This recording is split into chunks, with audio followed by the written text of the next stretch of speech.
கொடுமையிலையும் கொடுமை சண்டே அதுமா நான்வெஜ் வந்து பல்லில் படாமல் இருக்கிறது தான். ஒன்றும் செய்ய முடியாது.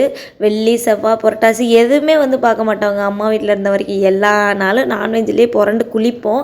எங்கள் அம்மா ஏதாவது இந்த கிழமை சாப்பிடாதீங்க அந்த கிழமை சாப்பிடாதீங்கன்னு சொன்னால் கூட நானும் இந்த கட்சி இந்த காதில் வாங்கிட்டு அந்த காதில் விட்டுட்டு நாங்கள் பாட்டுல அடித்து மாட்டுவோம். ஆனால் இப்போ வந்து மாமியார் ஊரில் வந்துட்டு கும்பாபிஷேகம் வந்து நடக்க போகுது. ஸோ காப்பு கட்டினதுனால சாப்பிடாதீங்க அப்படின்னு வந்து சொல்லிட்டாங்க.